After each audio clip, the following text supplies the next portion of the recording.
কচুটেন খাইতে খুব স্বাদ। ট্রেনতে চামড়া ফলাইতে লাগে না, রুম কাটিয়া রান্না করলে খাইতে খুব স্বাদ।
একটু করে কচুগুলো দিয়ে ঢেকা দেব সিদ্ধ হওয়ার জন্য।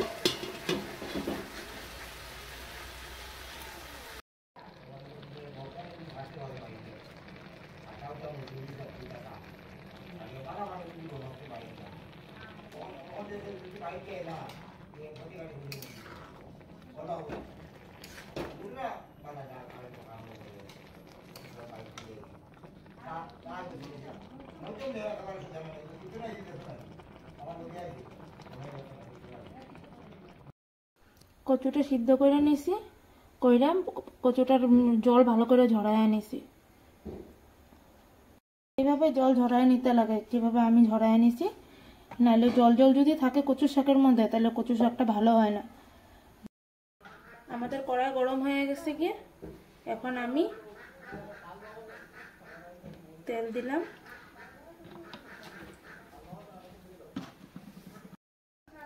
তেল গরম হয়ে গেছে, এখন দুইটা তেজপাতা লাল হওয়ার পরে দিয়ে শুকনো লঙ্কা দিলাম।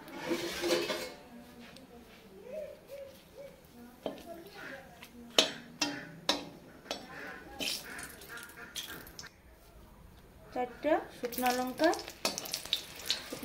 লাল হয়ে যাও।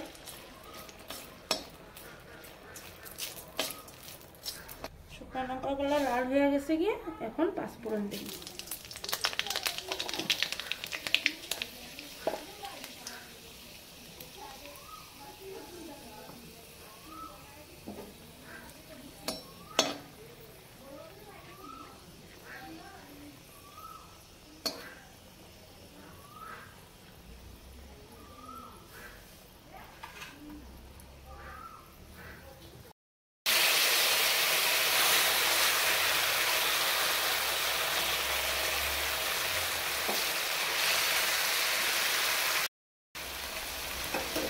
এখন আমরা মশলা দেব।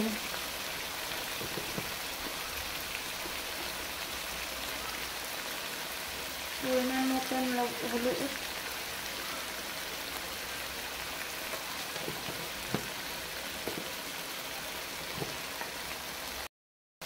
অল্প একটু মরিচের গুঁড়া, কারণ কচুর সাথে বেশি ঝাল ভালো লাগে না, কচুর শাক মিষ্টি মিষ্টি ভালো লাগে, সেজন্য রঙের জন্য অল্প একটু মরিচের গুঁড়া। জিরা ধনিয়ার গুঁড়া,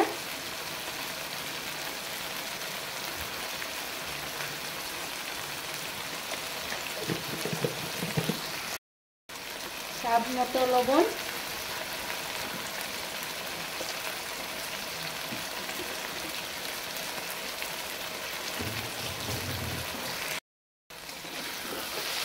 নাড়াচাড়া করে দিন। এভাবে কচুর সাথে মশলাগুলো ভালো করে মিক্স করে দিন।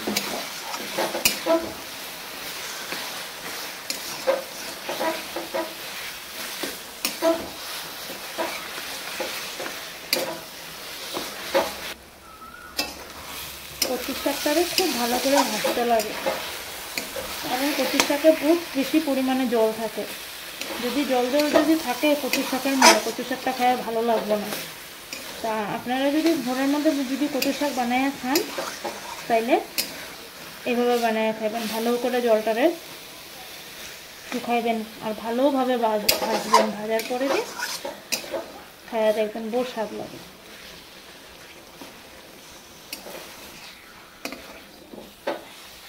দেখুন কচুর শাকটা আমরা কীভাবে ভাজছি।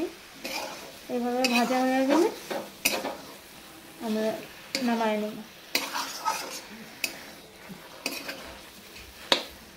এইভাবে ভাজা নেব আমরা কচুর শাকটা।